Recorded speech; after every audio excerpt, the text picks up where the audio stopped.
Spring morning, 2004. A road crew discovers something horrific along a dirt road in northern Lubbock County, Texas. 21-year-old Linda Trevino Carbajal lies abandoned, her life violently stolen. The community reels from shock, but this isn't the first time. Less than a year earlier, Linda's roommate, Cynthia Joann Palacio, was found strangled in a remote corner of the same county. 2 young women, 2 brutal murders, one terrifying pattern. Investigators work tirelessly. Families hold vigils. Hope flickers, then fades. Years pass, decade after decade of silence. Then, in 2018, Texas authorities raise the reward, reigniting public attention. DNA technology advances. In 2020, a name emerges from the evidence: Andy Castillo. The arrest sends shockwaves through Lubbock. Families prepare for the trial they've waited nearly 20 years to witness. But before justice can speak, Castillo dies in custody. After 17 years of questions, was the truth finally buried with him? Before we get into the story, drop a comment with your country and the time right now. The sun barely touched the horizon that April morning when the road crew's truck rumbled down the dirt road in northern Lubbock County. They had work to do, potholes to fill, signs to check. Normal Monday morning tasks for men who knew every back road in the county, but nothing about this Monday would be normal. The driver saw it first, something that didn't belong among the mesquite and scrub brush. He slowed the truck, squinting through the dusty windshield. His partner leaned forward, then sucked in a sharp breath. They both knew before they even stopped the truck, they'd found a body. The yellow crime scene tape went up quickly, stretched between metal stakes driven into the hard Texas soil. Sheriff's deputies arrived within minutes, their faces grim as they secured the scene. The road crew stood back, unable to look away, unable to comprehend how their ordinary morning had transformed into this nightmare. By noon, the sheriff stood before reporters, his voice steady but heavy. The victim was a young woman. It was homicide. The investigation had begun. Inside a small house in Lubbock, a detective knocked on a door that would never sound the same again. Linda's mother answered, her smile fading as she saw the officer's expression. The words came slowly, carefully, but they hit like thunder. Linda was gone. 21 years old, her whole life ahead of her, and now she was gone. The detective stayed as long as he could, watching the family crumble under the weight of impossible grief. Linda's younger sister collapsed into her mother's arms. Her father stood frozen, staring at nothing, his hands trembling. The living room held too many memories. Linda's jacket still hung on the chair where she'd tossed it last week. Her coffee cup sat unwashed in the kitchen sink. Her mother moved through the house like a ghost, touching these ordinary objects that had become sacred relics. She stopped at Linda's chair at the dinner table, running her fingers along the worn wood. How many meals had they shared here? How many conversations about boys and dreams and weekend plans? The chair would stay empty now, forever empty. The mother sank into her own seat, staring at that terrible absence, and the tears came in waves that felt like drowning. Down at the sheriff's office, investigators spread out everything they knew about Linda Trevino Carbajal: where she worked, who she knew, where she'd been in her final days. The detective in charge, a veteran of 15 years, methodically traced her last movements. She'd been seen at a friend's house. She'd made a phone call to her mother. Then, nothing. As he worked through the timeline, another detective burst through the door holding a file. Linda had a roommate, he said. Had, past tense, because that roommate, Cynthia Joann Palacio, had been murdered less than a year ago.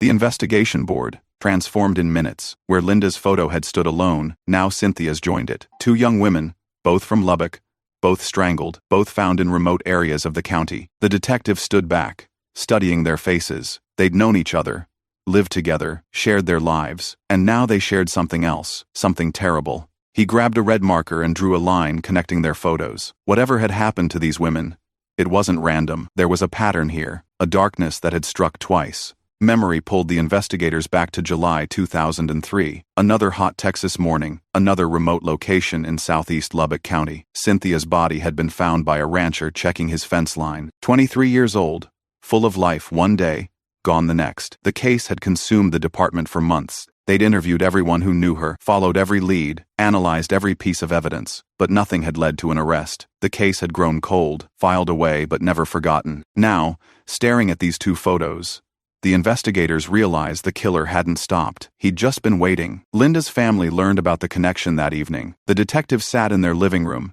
explaining as gently as possible that their daughter's death might be linked to her roommate's murder. Linda's mother gripped her husband's hand so tight her knuckles went white. They remembered Cynthia, remembered the fear that had gripped them when she died, remembered holding Linda as she cried for her friend, but they'd never imagined the danger was still out there, still hunting. The killer had been among them all along, walking their streets, shopping in their stores, invisible and patient. The thought made them sick. The forensics team worked through the night at the crime scene. Every inch of ground was photographed, measured, searched. They collected soil samples, photographed tire tracks, bagged anything that might hold DNA. In 2004, forensic science had come far, but it still had limits. The technicians carefully swabbed for biological evidence, knowing that someday technology might reveal what current tests couldn't see. They sealed each sample with care, labeled everything precisely. These small plastic bags and sterile swabs might hold the key to justice. But for now, the initial results came back inconclusive. The lead detective stood in the lab, frustration etched across his face, as the technician explained the limitations. Yes, they had evidence. No, it wasn't enough to identify a suspect. Not yet. The detective nodded, jaw clenched. Then they would do this the old-fashioned way. Knock on doors, ask questions, turn over every stone in Lubbock County if necessary. He looked at the evidence bags one more time before leaving. "We won't give up," he promised the silence. "We'll find who did this." Word spread through Lubbock like wildfire. 2 young women murdered, possibly by the same killer. Parents held their daughters closer. Women started traveling in groups. The easy trust of a small community shattered like glass. At the local church, the pastor organized a vigil for Linda and Cynthia. Hundreds came, filling the pews and spilling out onto the lawn. They held candles that flickered in the warm Texas breeze, points of light against the gathering darkness. Linda's mother stood before the crowd, her voice breaking but determined. Her daughter had been kind, she said, funny. She loved country music and dancing and dreamed of becoming a teacher. She wasn't just a victim, wasn't just a headline. She was Linda, and she deserved justice. The crowd murmured agreement, their candles wavering but never going out. Cynthia's family spoke too, sharing memories of a young woman who loved to laugh, who made the best enchiladas in town, who called her grandmother every Sunday without fail. The vigil lasted past midnight, nobody wanting to let go of the light, nobody wanting to face the darkness alone. But days turned to weeks, and weeks to months. The investigation continued, detectives working every angle, but no suspect emerged. They interviewed Linda's friends, her co-workers, anyone who might have seen something. They retraced her steps dozens of times. They compared the 2 cases, looking for connections beyond the obvious. Both women had worked in the service industry. Both had been attractive, outgoing, well-liked. Both had been vulnerable, caught alone somewhere by someone they might have trusted. But who? The question haunted every briefing, every late-night strategy session. A year passed. The 1-year anniversary of Linda's death brought the media back, brought renewed attention to the case. The sheriff held a press conference, assuring the public that the investigation remained active. They were following leads, he said. They would not rest until justice was served. But privately, the investigators felt the weight of failure. 2 families deserved answers. A community deserved to feel safe, and they had nothing to give them except promises that grew thinner with each passing day. Linda's family struggled to move forward. Her sister couldn't drive past the road where Linda was found. Her father threw himself into work, staying late every night rather than coming home to that empty chair. Her mother kept Linda's room exactly as it was, a shrine to a life cut short. She would sit on Linda's bed sometimes, holding her daughter's pillow, breathing in the fading scent of her perfume. Grief was a weight that never lifted, only shifted, settling into bones and blood until it became part of who they were. The case files grew thicker, but no clearer. 2005 became 2006, then 2007. New cases demanded attention. The dedicated investigators kept Linda and Cynthia's files on their desks, but active leads dwindled to nothing. Witnesses' memories faded. The trail that had been faint to begin with disappeared entirely. The photos on the investigation board yellowed slightly at the edges. New detectives joined the department, learned about the 2 unsolved murders, shook their heads at the injustice of it all. But shaking heads didn't solve cases. Linda's mother started writing letters to the sheriff's department. Not angry letters, not demanding ones, just reminders that her daughter had existed, had mattered, still mattered. She wrote about Linda's favorite songs, about the way she laughed, about the children she would never have. The detective in charge kept every letter in a special file. They were reminders of his own failure, but also of his purpose. Someday, somehow, they would solve this case. They had to. Technology advanced while the case stood still. 2008 brought new DNA testing methods, more sensitive, more precise. The detective pulled the evidence from storage, hands trembling slightly with hope. Maybe this time, maybe now. The samples went back to the lab, processed with equipment that hadn't existed when Linda died. The technicians worked carefully, knowing what rode on their findings. Days of waiting felt like years. When the results came back, there was progress. small but real. They had a DNA profile now. Not enough to identify someone without a match, but enough to exclude suspects. Enough to confirm if they ever found the right person. Hope flickered back to life. The investigators began re-examining everything with fresh eyes. They created new timelines, new connection charts. They looked for patterns they might have missed. 2009 became 2010, and while they didn't have a name, they had renewed determination. Science was catching up to evil. Justice might still be possible. For the families, each year was a milestone of sorrow. 2011 marked 7 years since Linda's death, 8 since Cynthia's. They still held vigils. Smaller now, but no less heartfelt. A core group of supporters remained. People who refused to let the community forget. Linda would have been 28, old enough to be married, maybe with children of her own. Her sister had gotten married the previous year, and the empty bridesmaid dress hanging in the closet was another reminder of absence. Cynthia's parents aged rapidly, grief carving lines into their faces. They moved slower, smiled less, carried their loss like a visible weight. The investigators tried new approaches between 2011 and 2014. They consulted with FBI profilers, looking for psychological patterns. They mapped geographic profiles, trying to understand the killer's territory. They compared the cases to similar murders across Texas, looking for connections. Each new theory brought a surge of activity: phone calls, interviews, late nights poring over documents, but each led to the same result: nothing concrete, nothing that would hold up in court, nothing that would give two families the peace they deserved. Linda's mother never stopped visiting her grave. Every Sunday after church, she would drive to the cemetery with fresh flowers. She would sit on the grass and talk to her daughter, updating her on family news, town gossip, the things she would have called to share if Linda had just moved away instead of died. Sometimes other visitors would see her there, lips moving in one-sided conversation, and they would look away respectfully. Everyone knew who she was, what she had lost. The woman whose daughter's killer still walked free. In 2015, a new detective took interest in the case. Fresh out of a major crimes unit in Dallas, she brought different perspectives and techniques. She insisted on re-interviewing everyone, even witnesses who had been questioned multiple times. People's stories change over time, she explained. Not because they're lying, but because time loosens tongues, dissolves loyalties, reveals secrets. She was right. New details emerged, small things that hadn't seemed important before. A car seen in an unusual place.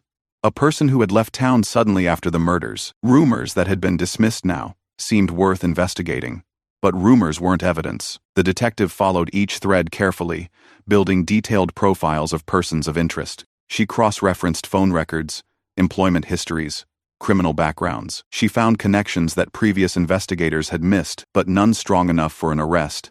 The frustration was overwhelming. She knew they were close, could feel it, but close wasn't enough. The district attorney needed solid evidence, something that would convince a jury beyond reasonable doubt, and they didn't have it. 2016 brought another change in leadership at the sheriff's department. The new sheriff reviewed all cold cases, particularly the high-profile ones. Linda and Cynthia's murders topped the list. He assigned additional resources, brought in a cold case specialist, promised the families that their daughters hadn't been forgotten, but promises were all he could offer. The investigation continued, methodical and thorough, but still without the breakthrough everyone prayed for. Linda's father had a heart attack that year. Stress, the doctor said. Grief, his wife knew. He survived, but something in him had broken. He stopped going to work, stopped leaving the house much at all. He would sit in the living room, staring at Linda's photo on the mantel, lost in memories and might-have-beens. His wife watched him fade, and felt her own heart breaking all over again. The killer hadn't just taken their daughter, he had stolen their future, their peace, their ability to find joy in anything. 2017 marked 13 years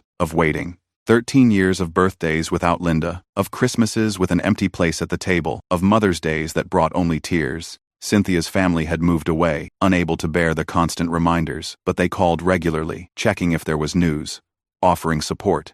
The two families had become bonded by tragedy, understanding each other's pain in ways no one else could. They held each other up when hope faltered, which was often. The Texas Department of Public Safety had been monitoring the case for years, and in 2018 they decided to take dramatic action. They announced a significant reward increase for information, leading to an arrest in Linda's case. The announcement made headlines across Texas: $25,000 for answers. The media descended on Lubbock again, interviewing family members, reviewing the old evidence, reminding everyone of the horror that had never been solved. Linda's mother stood before the cameras, older now, grayer, but with the same determination in her eyes. "Someone knows something," she said directly into the lens. "Someone has been carrying this secret for 14 years. It's time to come forward. It's time for justice." The reward poster went up everywhere, in stores, on telephone poles, online. Tips poured in, hundreds of them. Most led nowhere, but investigators followed each one. You never knew which call might be the one that changed everything.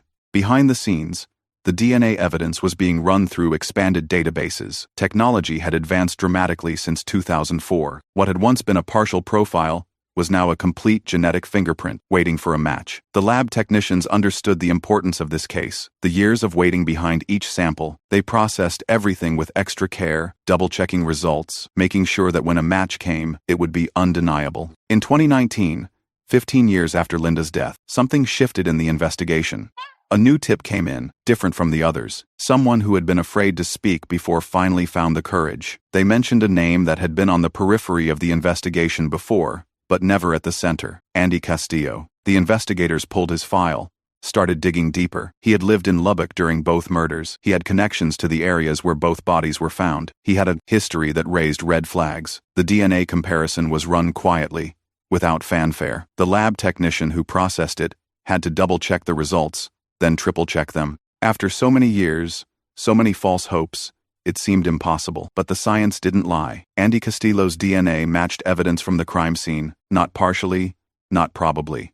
Definitively. The technician's hands shook as she prepared the report. After 15 years, they had a name. They had their killer. The arrest came in early 2020. Andy Castillo was taken into custody for the murder of Cynthia Joann Palacio, with charges for Linda's murder soon to follow. The news broke like thunder across Lubbock. People who knew Castillo couldn't believe it. He had lived among them all these years, worked in their community, hidden in plain sight. The families were notified before the media, given time to process what they had waited so long to hear. Linda's mother collapsed when she heard, not from grief this time but from relief so overwhelming it knocked her to her knees. The sheriff held a press conference, flanked by investigators who had worked the case for years. Some had retired and come back just to see this day. They announced the arrest with professional calm, but those who knew them could see the emotion beneath the surface. 16 years of work had led to this moment. The DNA evidence was solid, they assured the public. They were confident in their case. Justice would finally be served. Castillo's past came under intense scrutiny. Investigators discovered patterns they hadn't seen before, connections that made sense only in hindsight. He had known both women, had been in their orbits without anyone realizing the danger he posed.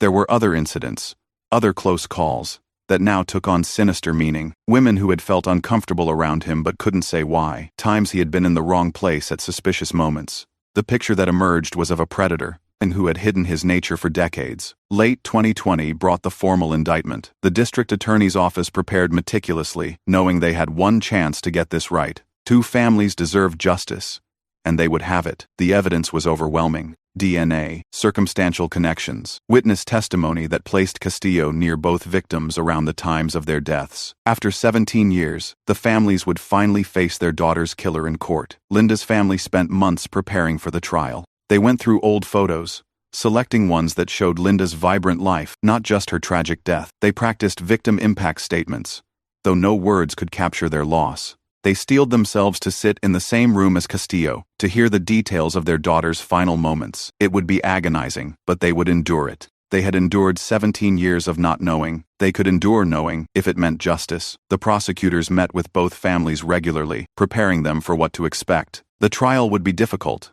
they warned. The defense would try to create doubt, would challenge the evidence, would possibly even blame the victims. But the case was strong. The DNA was undeniable. After all these years, justice would prevail. The families held hands during these meetings, drawing strength from shared purpose. They would see this through together, as they had waited together. Castillo remained in custody as 2021 began. His lawyers filed motions, sought delays, challenged evidence, but the trial date held firm. The investigators who had worked the case for years reviewed every detail one more time. Nothing could be left to chance. They created timelines, charts, visual aids that would help the jury understand the connections. They prepared to testify about their years of work, about the breakthrough that had finally come. Some of them had nightmares about something going wrong, about Castillo walking free. But the evidence was solid. Science would speak where witnesses couldn't. The sheriff's department increased security for the trial. This case had captured public attention for almost 2 decades. Emotions ran high. They wanted to ensure safety for everyone involved, especially the families who had suffered so much. The courthouse would be packed, media from across Texas covering the proceedings. After years of quiet grief, everything would be public, exposed, examined. But that was the price of justice, and the families were willing to pay it. Linda's mother visited her daughter's grave the day before the trial was to begin. She brought fresh flowers, as always, but also something else. The trial summons, proof that the day they had prayed for had finally come. She laid it on the headstone, weighing it down with a small rock. "Tomorrow," she told her daughter, "tomorrow we face him. Tomorrow we begin to get justice for you and for Cynthia." She stayed until sunset, drawing strength from the peace of the cemetery, preparing for the storm to come. But the storm took an unexpected turn. August 27, 2021. The phone call came early in the morning. Linda's mother was drinking coffee, reviewing her notes for the trial, when the prosecutor's voice delivered news that seemed impossible. Andy Castillo was dead. He had died in custody during the night. Natural causes, they said, though the investigation would continue. The trial that had been 17 years in the making would never happen. The families would never get their day in court. The shock was overwhelming. After waiting so long, after coming so close, justice had been snatched away at the last moment. Linda's mother sat at her kitchen table, phone still in her hand, unable to process what she had heard. Her husband found her there an hour later, still frozen, tears streaming down her face. They had been prepared for a guilty verdict, or even an acquittal, but not this. Not silence, where there should have been judgment. Cynthia's family received the news minutes later. They had driven back to Lubbock for the trial, staying in a hotel, ready to face their daughter's killer. Instead, they faced an empty future where closure would never come. They gathered in one hotel room, holding each other, grieving all over again, not just for their daughters this time, but for the justice that had died with Castillo. There would be no conviction, no sentencing, no formal acknowledgement of his guilt. The sheriff's department held an emergency press conference. They stood before the media, faces grim, and confirmed Castillo's death. But they also affirmed their confidence in his guilt. The evidence was clear, they stated. Had the trial proceeded, they were certain of conviction. Linda Trevino Carbajal and Cynthia Joann Palacio's killer had been identified. The case was closed, even if the ending wasn't what anyone had hoped for. Reporters pressed for details about Castillo's death, but there were few to give. Sometimes, death came without warning or reason, stealing even the chance for justice. The families met that evening, gathering in the same church where they had held vigils years before. They sat in silence for a long time, each lost in their own thoughts. Finally, Linda's mother spoke. "He's gone," she said. "He can't hurt anyone else. That has to count for something." The others nodded, but the emptiness remained. They had wanted to look him in the eye, to make him face what he had done. They had wanted to hear him convicted, sentenced, punished. Instead, they had only the prosecutor's assurance that he was guilty, and their own faith that somehow, somewhere, true justice would be served. The community rallied around the families once more. The vigil that week was larger than any in years. People came to show support, to share in the frustration, to acknowledge that while the case might be closed, the wound remained open. The pastor spoke about divine justice, about how some reckonings happened beyond human courts. It was comforting to some, hollow to others, but they stood together, candles raised against the darkness once more, refusing to let Linda and Cynthia be forgotten. In the days that followed, the families decided to speak publicly about their daughters one more time, not as victims, but as the vibrant young women they had been. Linda's sister shared stories about their childhood, about sister secrets, and shared dreams. She talked about how Linda had taught her to dance, how she had always been there with advice about boys and clothes and life. She pulled out photos from before, when they were just two sisters who thought they had all the time in the world. Cynthia's mother spoke about her daughter's compassion, how she had volunteered at the animal shelter every weekend, how she had dreams of opening her own restaurant someday. She had been saving money, taking business classes at night, planning a future that never came, but in the time she had filled the world with light and laughter and love. That was what should be remembered, not just how she died but how she lived. The investigators who had worked the case for years struggled with the ending too. Some felt relieved that the killer had been identified, that the families at least knew who was responsible. Others felt cheated, their years of work ending without the satisfaction of a conviction. The detective who had first connected Linda and Cynthia's cases, now retired, came to the final press conference. He stood in the back, watching as officials closed the case he had opened 17 years before. Justice incomplete was still justice, he told himself, but the words rang hollow. The forensic technician who had matched the DNA kept working other cases, but she couldn't forget this one. Science had done its job, had provided the answer after so many years. But science couldn't provide closure, couldn't heal wounds, couldn't bring back the dead. She kept a photo from the case in her desk drawer, not of the victims or the crime scene, but of the families at one of the vigils, holding candles, holding each other. It reminded her why the work mattered, even when the endings weren't what anyone wanted. As 2021 drew to a close, life in Lubbock continued, as life always does. New cases demanded attention, new tragedies occurred, new mysteries emerged. But Linda and Cynthia weren't forgotten. Their cases had changed how the department handled evidence, how they preserved DNA, how they kept cold cases alive. Younger detectives studied the files, learning from both the successes and failures. The investigation had taken 17 years, but it had ended with an answer. That was more than many families got. Linda's parents finally cleaned out her room, not because they were ready to let go, but because holding on to a shrine wasn't bringing her back. They donated her clothes to charity, knowing she would have wanted to help others. They kept her jewelry, her photos, the things that held the strongest memories. The empty chair at dinner remained empty, but somehow it felt less like an accusation now and more like a simple absence. Their daughter was gone, had been gone for 17 years. Now, at least, they knew why. Christmas came with its usual bittersweet mixture of joy and sorrow. The families gathered, as they always did, with empty places at their tables and holes in their hearts. But this year felt different. Not better, exactly, but different. The weight of not knowing had lifted, replaced by the different weight of knowing. They told stories about Linda and Cynthia, not about their deaths, but about their lives. They laughed at remembered jokes, cried at remembered kindness. The pain remained, would always remain, but it had transformed from sharp agony into deep ache. The community of Lubbock installed a memorial plaque in the spring of 2022. It stood in a small park downtown, a place where Linda and Cynthia had both spent time, where young people still gathered on warm evenings. The plaque bore their names, their dates, and a simple message: remember them as they lived, not as they died.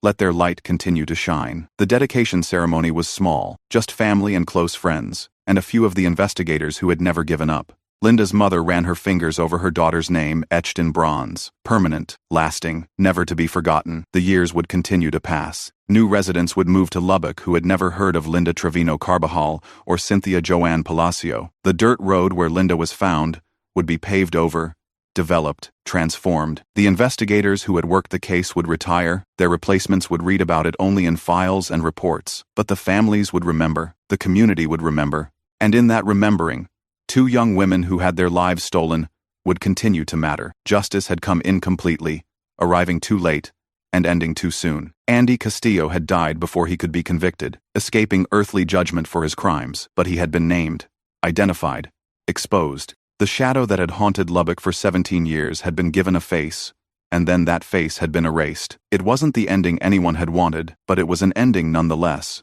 The case files could be marked closed. The investigation board could come down. The questions that had tortured 2 families for nearly 2 decades had been answered. Linda's mother still drives past the courthouse sometimes, thinking about the trial that never happened. She imagines what she would have said, looking Castillo in the eye, telling him about the daughter he stole from her. She would have talked about Linda's first day of kindergarten, how she had marched in without fear, backpack bouncing, about teaching her to ride a bike in the driveway, running alongside until Linda found her balance and pedaled away, laughing with joy. About prom night, how beautiful she looked in her blue dress, how her date had been so nervous he dropped the corsage twice. All the moments that make a life that Castillo had ended with violence on a dirt road.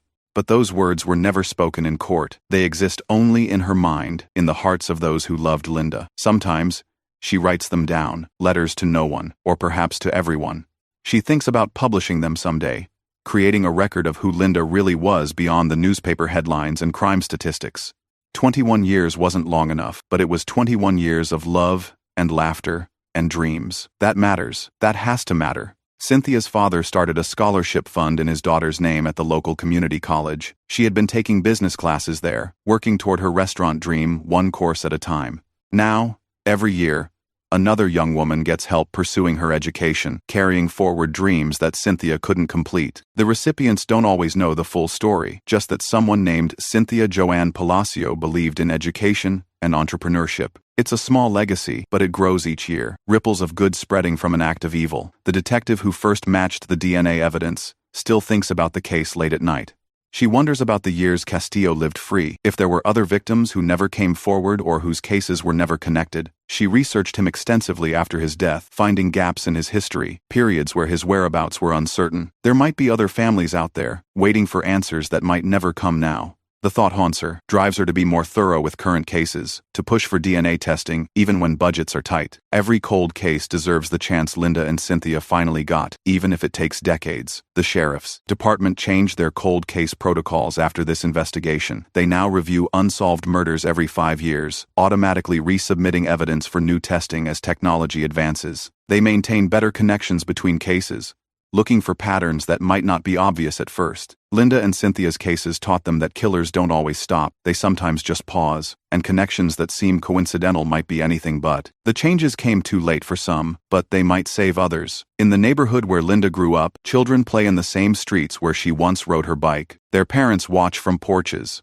a little more vigilant than parents were before 2004. The older kids know the story, whispered at sleepovers and bonfires, a local legend of tragedy and delayed justice. But for the younger ones, it's just history, something that happened before they were born. Life moved forward, as it must, carrying the past along but not stopping for it. The road where Linda's body was found has indeed been developed. A new subdivision spreads across what was once empty land. Houses full of families who probably don't know what happened there. But sometimes, usually on the anniversary, someone leaves flowers at the corner where the old dirt road used to meet the highway. No marker explains why, just flowers that appear and eventually fade, replaced by new ones. The anonymous tribute continues year after year, someone remembering, someone ensuring the place isn't entirely forgotten. Linda's sister had her first child, 3 years after Castillo's death, a daughter she named Linda Marie, carrying forward the name, and hopefully some of the spirit. When she holds her baby, she thinks about the aunt who will never meet her, the stories she'll tell when the child is old enough to understand. Not about the murder, not at first, but about the woman who loved to dance, who made everyone laugh, who gave the best advice about boys even though she was terrible at taking it herself. The important things, the things that last. The investigators who worked the case have mostly retired now, but they gather sometimes, usually around the anniversary. They meet at a local diner, the same one where they used to strategize over coffee and pie 20 years ago. They don't talk about the case much anymore, but it sits between them, a shared experience that bonded them in ways their other cases didn't. They remember the frustration, the dead ends, the breakthrough that finally came. They remember the family's faces when they delivered the news of Castillo's arrest, the mixture of relief and grief that no amount of justice could fully heal. One of those investigators keeps a photo on his desk at home, even in retirement. It's from one of the early vigils, hundreds of candles glowing in the darkness, faces illuminated by hope and sorrow. He wasn't supposed to take photos at the scene, but something about that moment demanded preservation. All those people, refusing to let 2 young women be forgotten, demanding justice even when it seemed impossible. The photo reminds him that police work isn't just about solving cases, it's about serving communities, honoring victims, and never giving up, even when the trail goes cold for 17 years. The local newspaper ran a retrospective on the 20th anniversary of Linda's death. They interviewed family members, investigators, community leaders who remembered the fear and grief that gripped Lubbock for so long. The article included photos of Linda and Cynthia from before, smiling and alive, the way their families want them remembered. But it also acknowledged the incompleteness of the resolution, the questions that died with Castillo, justice delayed, and then denied, but at least truth revealed. It was something, even if it wasn't everything. Linda's mother gave her last public interview for that article. She's older now, her health failing, but her voice was strong when she spoke about her daughter. She talked about forgiveness, not for Castillo but for herself, for the years she spent consumed by anger and grief. She talked about the other families still waiting for answers about their lost loved ones, encouraging them to never give up hope. Science advances, she said. Cold cases can be solved. Sometimes you just have to wait longer than seems bearable. She also talked about the good that came from tragedy, the way the community rallied together, supporting not just her family but others facing loss. The improvements in law enforcement procedures that might save other families from waiting 17 years for answers. The scholarship in Cynthia's name, the memorial plaque, the way 2 young women's stories had touched hearts across Texas and beyond. Evil had taken Linda and Cynthia, but it hadn't won. Love persisted. Memory endured. That was its own kind of justice. The forensic science that finally solved the case continues to advance. What took 17 years might take 17 months now, or 17 days. Labs across Texas use Linda and Cynthia's case as an example when training new technicians, showing how preserved evidence and advancing technology can converge to provide answers even after hope seems lost. Their case appears in textbooks and training manuals, their tragedy transformed into education that might prevent other tragedies, or at least solve them sooner. At the local high school, a criminal justice teacher uses the case to teach about investigation procedures, evidence preservation, and the importance of never giving up on cold cases. Students who weren't even born when Linda and Cynthia died study their case, learning about DNA evidence, chain of custody, and the slow grinding wheels of justice. Some of those students go on to careers in law enforcement or forensic science, inspired by a case that proved answers can come even after 17 years of darkness. The families have found their own rhythms of grief and remembrance. They no longer gather for every anniversary, the sharp edge of loss having dulled to a bearable ache, but they stay in touch, bonded forever by shared tragedy and the long wait for resolution. They send cards on birthdays Linda and Cynthia will never celebrate, share memories when something triggers recollection, support each other through other losses that life inevitably brings. They are an unwanted family, brought together by horror but sustained by love. Linda's father passed away 5 years after Castillo, his heart finally giving out after years of strain. At his funeral, the pastor spoke about reunions in heaven, about a father finally embracing the daughter taken from him too soon. Linda's mother found comfort in the thought, imagining them together again, free from the pain that had defined so much of their time apart. She buried him next to Linda, their headstones side by side, together in death as they couldn't be in the years after 2004. The legal system struggled with how to officially close the case. Castillo had been charged but not tried, identified but not convicted. The district attorney's office eventually issued a report stating that based on all available evidence, they considered the cases of Linda Trevino Carbajal and Cynthia Joann Palacio solved, with Andy Castillo identified as the perpetrator. It wasn't a conviction, but it was an official acknowledgement. The families could list him as their daughter's killer, without qualification. Small comfort, but comfort nonetheless. Some in the community questioned whether justice had truly been served. Castillo never faced a jury, never heard a verdict, never served a day of his sentence. His death seemed too easy, too quick, escaping consequences for actions that had caused decades of pain. But others argued that identification itself was a form of justice. His name would forever be linked to these crimes. His legacy would be that of a killer, exposed, even if not formally convicted. Historical record, if not legal judgment, had been rendered. The debate continued in online forums and coffee shop conversations. Some suspected Castillo of other crimes, wondering if his death had prevented the discovery of additional victims. Others questioned the DNA evidence, suggesting that without a trial, doubts would always linger. But for most in Lubbock, the case was settled. 2 young women had been murdered, their killer had been identified, and while the ending was unsatisfying, it was still an ending.